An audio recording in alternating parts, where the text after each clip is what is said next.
안녕하세요. 여러분 하루 5분 건강 뉴스입니다. 오늘은 여름철이면 꼭 알아두셔야 할 주제인 냉방병에 대해 이야기해 보겠습니다. 많은 분들이 에어컨을 좀 세게 틀면 몸이 으슬으슬하다라고 말씀하시죠. 그걸 가볍게 넘기면 감기처럼 진행되거나 목이 아프고 몸이 쑤시고 심하면 소화까지 안 될 수 있습니다. 실제로 사무실에서 일하시는 분들, 공부하시는 학생분들, 또 아이 키우는 부모님들까지 꼭 알아두셔야 할 건강 상식입니다. 오늘 영상에서는 냉방병이 뭔지, 증상은 어떤지, 치료법, 후유증 예방법, 이 5가지를 아주 쉽게 하지만 구체적으로 차근차근 알려드리겠습니다. 먼저 냉방병이란 무엇인가부터 이해하셔야 합니다. 냉방병은 사실 의학적인 정식 병명은 아닙니다. 그러나 여름철 에어컨 사용으로 인해 생기는 다양한 증상들을 통틀어 부르는 말입니다.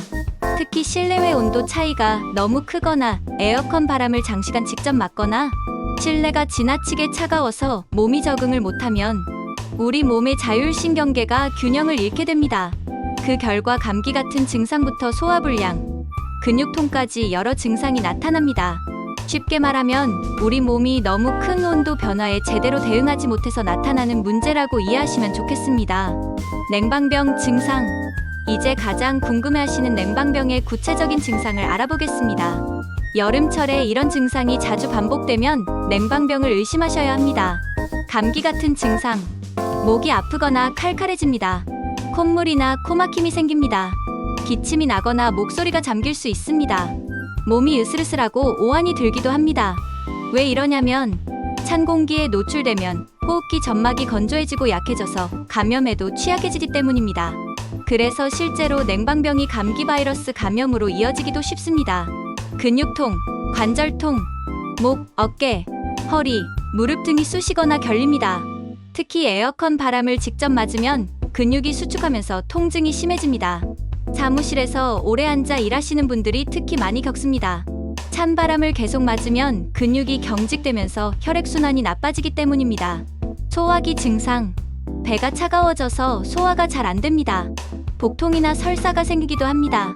찬 공기에 오래 노출되면 혈관이 수축해서 위장 운동이 둔해지고 복부가 차가워지면 소화 기능이 떨어집니다. 두통, 어지럼증. 실내외 온도 차이가 크면 우리 몸의 혈관이 수축, 확장을 반복합니다. 이 과정에서 자율신경계가 균형을 잃으면 두통이나 어지럼증이 나타납니다. 특히 에어컨 아래서 오래 일하거나 공부할 때 자주 경험하실 수 있습니다. 전신 피로감. 이유 없이 몸이 무겁고 나른합니다. 충분히 자도 개운하지 않습니다. 몸이 계속 온도 변화에 적응하려고 에너지를 쓰기 때문에 피로가 누적되기 쉽습니다. 냉방병은 단순히 춥다 정도로 끝나는 게 아닙니다. 감기 증상, 근육통, 소화불량, 두통, 피로감까지 전신적인 영향을 주는 증상이라고 기억해 주세요. 냉방병 치료법. 그럼 냉방병이 생겼을 때 어떻게 치료하면 좋을까요? 사실 냉방병은 특별한 약이 필요한 병이라기보다는 생활습관과 환경 조절이 핵심입니다. 체온 유지. 긴팔 옷이나 가디건을 챙겨 입으세요. 목, 허리, 배를 따뜻하게 유지하면 좋습니다. 에어컨 바람이 직접 닿는 자리는 피하거나 바람 방향을 조절하세요. 특히 사무실이나 카페에서는 가벼운 담요나 목도리도 좋은 방법입니다. 따뜻한 음식, 음료, 찬 음료나 아이스 커피는 조금 줄이세요. 따뜻한 물, 차, 국물 요리가 도움이 됩니다. 생강차나 대추차 같이 몸을 덮여주는 차도 추천드립니다. 가벼운 스트레칭과 마사지. 장시간 앉아 있으면 근육이 더 경직됩니다. 1시간에서 2시간마다 자리에서 일어나서 목, 어깨, 허리를 부드럽게 풀어주세요. 간단한 스트레칭만으로도 혈액순환이 좋아지고 통증이 줄어듭니다. 필요하면 가벼운 마사지도 도움이 됩니다. 충분한 휴식. 몸이 피곤하면 면역력이 더 떨어집니다. 푹 쉬어주시고 수면을 충분히 취하세요. 약물. 증상이 심하면 일반 감기약이나 해열진 통제를 쓸 수 있습니다. 근육통이 심하면 진통소염제나 파스를 붙여주세요. 증상이 오래가거나 심해지면 병원 진료를 받으셔야 합니다. 냉방병 치료는 찬 환경 피하기, 몸을 따뜻하게 유지하기, 무리하지 않고 충분히 쉬기, 이 3가지가 기본입니다. 냉방병의 후유증. 많은 분들이 이거 그냥 추워서 잠깐 아픈 거 아니야? 라고 생각하시는데요. 대부분은 며칠 쉬면 좋아집니다. 하지만 자주 반복되면 이런 문제가 생길 수 있습니다. 만성 근육통, 관절통, 계속 찬바람을 맞으면 목, 어깨, 허리 통증이 만성화됩니다. 특히 디스크나 관절염이 있는 분들은 증상이 더 심해질 수 있습니다. 만성 비염, 기관지염, 찬 공기 노출로 호흡기가 자극되면 염증이 반복됩니다. 코가 자주 막히거나 콧물이 나고 기침이 오래가는 경우가 생길 수 있습니다. 소화기 장애, 장기간 복부가 차가워지면 소화불량이 만성화될 수 있습니다. 위장운동 저하나 과민성 장증후군이 악화될 가능성도 있습니다. 면역력 저하, 몸이 계속 온도 변화에 시달리면 스트레스를 받아 면역력이 떨어집니다. 감기에 자주 걸리거나 쉽게 피곤해질 수 있습니다.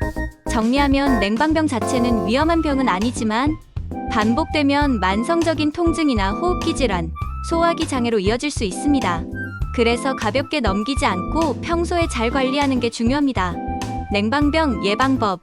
마지막으로 가장 중요한 예방 방법을 알려드리겠습니다. 이건 누구나 쉽게 실천할 수 있는 것들이니까 꼭 기억해 두시기 바랍니다. 적정 실내 온도 유지. 에어컨 온도를 너무 낮추지 마세요. 권장 온도는 25도에서 28도 정도가 좋습니다. 실내외 온도 차이를 5도에서 7도 이하로 유지하면 몸이 적응하기 쉽습니다. 바람 방향 조절. 에어컨 바람이 몸에 직접 닿지 않도록 설정하세요. 바람을 위로 보내거나 회전 모드로 사용하세요. 사무실에서는 자리 배치를 바꿔서 직접 바람을 피하는 것도 좋습니다. 옷차림 관리. 긴팔 옷이나 가디건을 꼭 챙기세요. 배, 허리, 목 등은 특히 찬바람에 노출되지 않도록 보호하세요. 얇은 담요나 스카프도 도움이 됩니다. 수분 섭취. 에어컨을 틀면 공기가 건조해집니다. 물을 자주 마셔서 호흡기 점막을 촉촉하게 유지하세요. 카페인 음료 대신 물이나 미지근한 차를 권장합니다. 규칙적인 환기. 냉방을 오래 하면 실내 공기가 탁해집니다. 하루 2번에서 3번은 창문을 열어 바람을 환기시켜 주세요. 규칙적인 스트레칭. 장시간 앉아서 일하거나 공부할 때 근육이 굳습니다. 1시간마다 자리에서 일어나 목, 어깨, 허리 스트레칭을 해주세요. 혈액순환을 유지하면 근육통을 예방할 수 있습니다. 예방법, 요약. 온도는 25도에서 28도. 바람 방향 피하기. 긴팔 옷 준비. 충분한 물 마시기. 자주 환기하기. 스트레칭으로 혈액순환 유지하기. 오늘은 이렇게 냉방병의 증상부터 치료법, 후유증, 예방법까지 하나하나 자세히 살펴봤습니다. 냉방병은 방심하면 몸살, 감기, 근육통부터 시작해서 반복되면 만성적인 통증이나 호흡기, 소화기 문제까지 이어질 수 있습니다. 하지만 작은 생활 습관만 바꿔도 충분히 예방할 수 있습니다.